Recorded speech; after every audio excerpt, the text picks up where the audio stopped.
കുറേ ദൂരം നമ്മൾ വണ്ടി ഓടിച്ച് അങ്ങനെ ലിമറിക്കിൻ്റെ തൊട്ടടുത്ത് എത്താറായി. ഇവിടെ നമുക്ക് വണ്ടികളൊക്കെ പാർക്ക് ചെയ്യാൻ പറ്റുന്ന ഒരു സ്ഥലമുണ്ട്. അവിടെ ജസ്റ്റ് നമ്മൾ 2-3 പേരുണ്ട്, ഞാനുൾപ്പെടെ 3 പേരുണ്ട്. വണ്ടി ഇവിടെ നിർത്തിയിട്ടേക്കുവാണ്.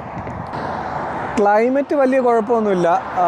ഏതാണ്ട് 17 ഡിഗ്രി സെൽഷ്യസ് ഒക്കെയാണ് ഇപ്പോഴത്തെ ടെമ്പറേച്ചർ എന്ന് പറയുന്നത്. നല്ല അടിപൊളി ഡ്രൈവാണ്. ഇപ്പോൾ രാത്രി 9:30 ആയിട്ടുണ്ട്. ഇപ്പോഴും വെട്ടം പോയിട്ടില്ല, ഒട്ടും വെട്ടം പോയിട്ടില്ല. അതാണ് ഇപ്പോഴത്തെ ഒരു സിറ്റുവേഷൻ എന്ന് പറയുന്നത്. ഇനി ഒരു അരമണിക്കൂർ കൂടെ ഓടിച്ചു കഴിഞ്ഞാൽ എനിക്ക് ഹോട്ടലിലെത്താം. ഇന്നിപ്പോൾ ചെന്നിട്ട് നേരെ റെസ്റ്റ് എടുക്കുവാണ്. നാളെയാണ് ബാക്കിയുള്ള കാര്യങ്ങളൊക്കെ നോക്കുന്നത്. ഇതാണ് നമ്മളെടുത്ത വണ്ടി, മാനുവൽ ഡ്രൈവാണ്. ആദ്യം ഒരു ചെറിയൊരു ബുദ്ധിമുട്ടുണ്ടായാലും പിന്നെ കുഴപ്പമില്ല. അപ്പോൾ എന്തായാലും വരുന്ന വഴിക്ക് റെസ്റ്റോറൻ്റ് ഒന്നും കണ്ടില്ല. എവിടെയെങ്കിലും ഒന്ന് നിർത്തി ഒരു കോഫി കുടിക്കണമെന്നുണ്ട്. അത് കഴിഞ്ഞ് നമ്മൾ നേരെ അകത്തേക്ക് പോവാം. അപ്പം നാളെ കാണാം.